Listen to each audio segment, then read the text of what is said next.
This morning, I want to tell a quick story about how to become an HR superstar.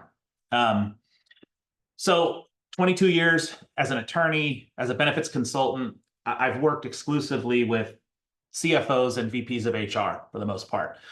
Um, and one of the things, if you think about how human resources is viewed in the landscape of the C-suite, human resource folks are not always known for being risk takers or aggressive entrepreneurial types. They're not, oftentimes they're not known as being those that are super worried about the costs of what an organization faces, and rightfully so. I mean, HR people have a ton of things that they have to worry about. I mean, they have to be psychologists, junior attorneys, benefit specialists, just to name a few things that you have to deal with in HR. So I get it. So how do you stand out in HR? How do you become an HR superhero? Well, break the mold. Do that which they don't expect you to do. Let me tell a story. So about 15 years ago, I had a student take my benefits course at UC Davis. And she was a junior HR person. She was a great student, went through the class, did very, very well. A couple years later, she had worked her way up to become the chief decision maker in her HR department. So she reached out to me and said, "Hey, I want the professor to be my broker." And I said, "Oh, darn, don't make me do it. Don't make me do it." Right? So they became a client. And we did all the things that you would do with a large self-funded employer. We revamped their network. We got a deeper discounted network that they were renting. We changed to a more functional TPA. We changed to a more transparent PBM. And the reality is, like, if we look at their claims over the past, I don't know, 6 years or so, actually 7 years now, they're basically flat. So the plan is running incredibly well. Now, this is where things get different. So 99.9% of benefit consultants, brokers, whatever you want to call us, would not recommend radical change for a plan like that, right? I mean, let's face it, something like 98% of brokers don't even know what reference-based pricing is.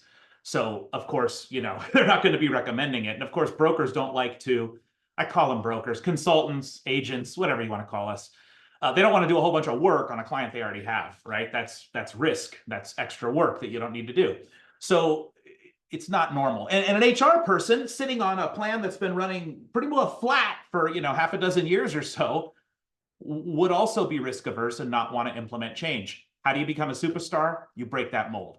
So this client, Ronnie, we'll use her nickname. She and I had a long conversation about what more we could do to the plan. And I explained, I said, look, it's not easy.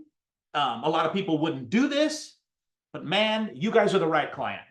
You're privately held, you're family owned, you care, you have sophisticated people that can handle this. You're geographically right. You're located next to other groups that are doing this that we know work well. And we really believe we're going to save you another 30% or more on your health plan by going reference-based pricing.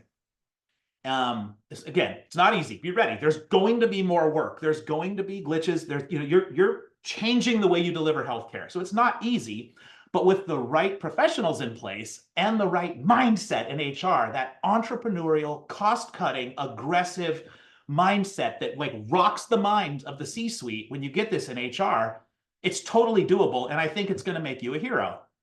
Well, we're coming up on their first renewal with reference-based pricing.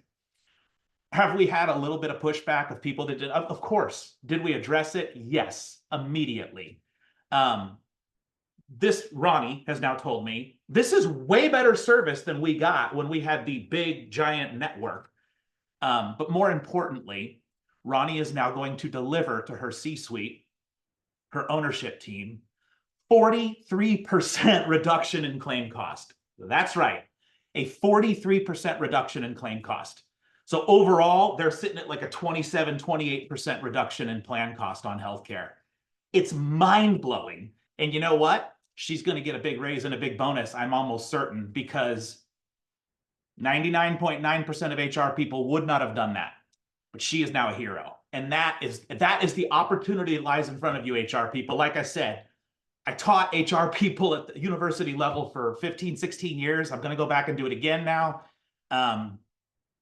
Be different, stand out. You don't have to just be labeled the party planner. You can be a sophisticated, strategic player in the game. And we know you are. I know you are. I live in your world. But break that mold. Be the one to adopt reference-based pricing. Be the one to at least explore it with the right experts. Have a great day. I hope your week starts off excellently.